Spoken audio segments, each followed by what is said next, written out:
কেদার, আর এটা বলতে এলাম, এই বইটা পড়া বন্ধ করো, কারণ এই বইটার শেষে আমার মৃত্যু আছে। আর তোমরা যদি ওই বাড়িতে যাও তাহলে তোমাদেরও মৃত্যু হবে। পড়ো না এই বইখানা, পড়ো না এই বইখানা, পড়ো না এই বইখানা।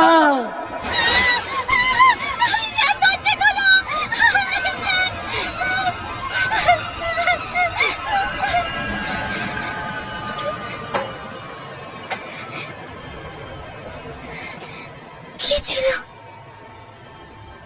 কেদার?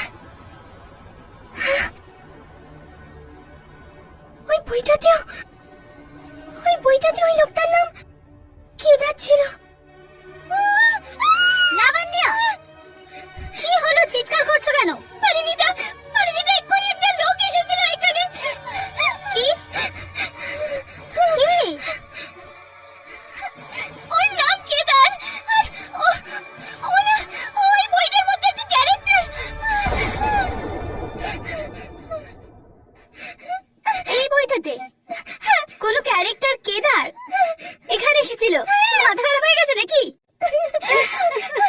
পরিণীতা প্লিজ, পরিণীতা, আমার ভীষণ ভয় লাগছে, খুব ভয় লাগছে। আর তুমি জানো আমাদের না ওই বাড়িতে একদম যাওয়া উচিত হবে না। প্লিজ লাবণ্য, স্টপ ইট নাও। তুমি একদম পাগল হয়ে গেছো। এই ভয় পাওয়ার অভ্যাস কবে দূর হবে তোমার?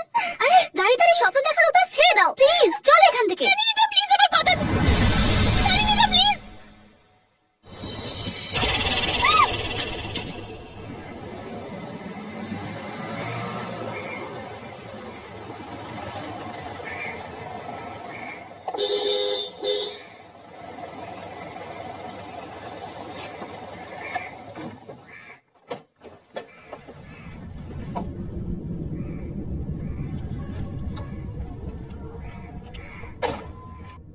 কেউ আছেন?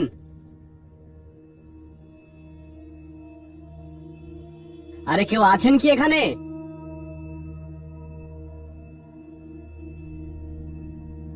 হ্যালো,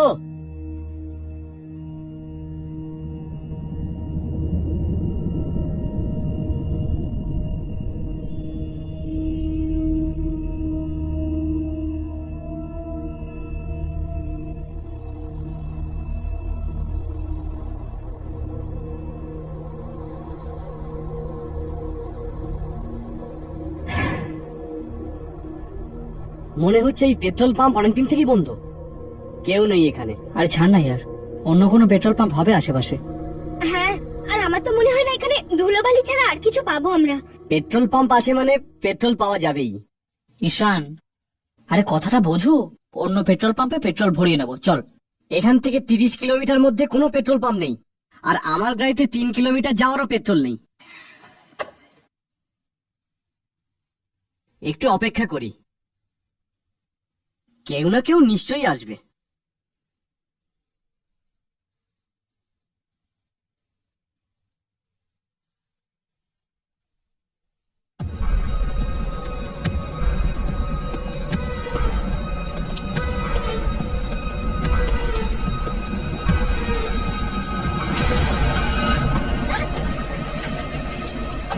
ঈশান, ঈশান, তুমি ঠিক আছো তো?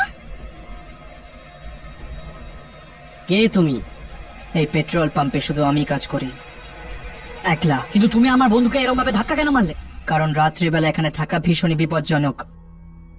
তোমাদেরও এই মুহূর্তে এখানে থাকা একদমই উচিত নয়। কিন্তু কেন?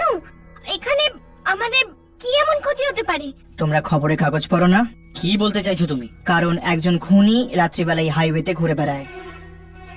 ও যাকেই হাতের কাছে পায় সঙ্গে সঙ্গে ও হৃদয়টা বের করে ওকে মেরে ফেলে। এই জন্য এটা আমি আমার সুরক্ষার্থে আমার কাছেই রাখি সব সময়। আমাদের তাড়াতাড়ি এখান থেকে বেরিয়ে যাওয়া উচিত। তোমরা গাড়িতে বসো, ট্যাঙ্ক ফুল করে দাও।